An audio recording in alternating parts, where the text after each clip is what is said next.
It's not a good look for a league that has such an awful history when it comes to diversity at the head coach level.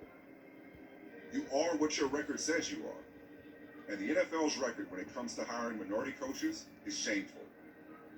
To put it bluntly, it'll be a cold day in hell before there's a Black Jeff Saturday. And as we come up on 20 years since the adoption of the Rooney Rule and the first full hiring cycle since Brian Flores' landmark class action lawsuit, here we have a real-time example as to why Flores' complaint was both necessary and legitimate.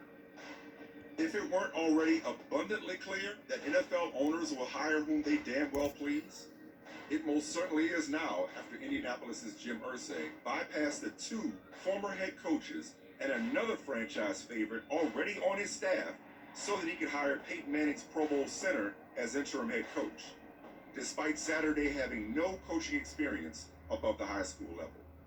It was also apparent from Monday night's press conference that Irsay isn't interested in Saturday merely as the placeholder most black coaches are when tapped as interims, often needing to do a quote-unquote incredible job, as Panthers interim head coach Steve Wilks must do in order to impress owner David Tepper enough to keep it, or go undefeated.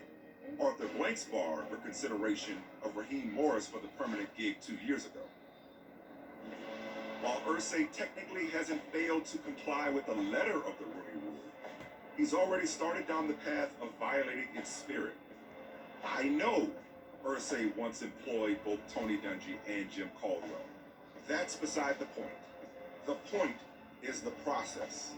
This is precisely why Flores filed his lawsuit, which accuses the league of racial discrimination in its hiring practices, the sham interviews to which black candidates are far too often subjected.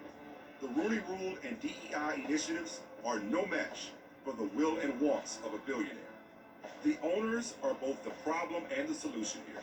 So unless and until the owners collectively decide that having 3 full-time black head coaches where nearly 60% of the players are black, and having had 20 full-time black head coaches since 1990 really and truly is unacceptable, Roger Goodell's word, or better yet, that it's bad for business, then it'll be business as usual because business keeps booming.